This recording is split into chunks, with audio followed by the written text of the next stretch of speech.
Welcome to the Slop Farm. Enjoy the video. In this video, I will explain how to play Xbox on your MacBook Air. It's easier than you might think to enjoy your favorite console games right on your laptop. We'll cover two main methods: Xbox Cloud Gaming and Remote Play. Both options allow you to dive into a huge library of titles, bringing the excitement of Xbox to your Mac.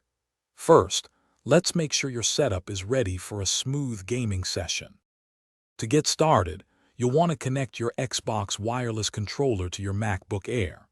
First, power on your controller by pressing the Xbox button. Next, locate the small, circular connect button on the top edge of the controller, near the USB-C port, and press and hold it for a few seconds until the Xbox button starts flashing rapidly.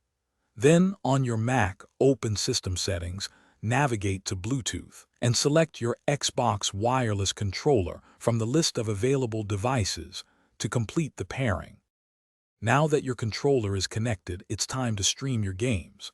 For Xbox Cloud Gaming, simply open a web browser like Safari, Chrome, or Edge and go to Xbox.com/play. You'll need an active Xbox Game Pass Ultimate subscription. If you prefer to stream games directly from your own console, enable remote play features on your Xbox, then visit Xbox.com/remote play in your browser. Log in with your Microsoft account, and you're ready to choose a game. To ensure the best possible gaming experience, optimize your setup. A strong internet connection is crucial. Aim for at least 10 to 15 megabits per second. A wired Ethernet connection is ideal, but a 5 GHz Wi-Fi network is also excellent. Close any background applications or browser tabs that might consume bandwidth.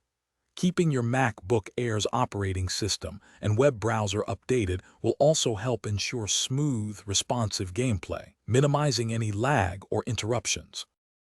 Thanks for watching. Consider subscribing if we helped you today.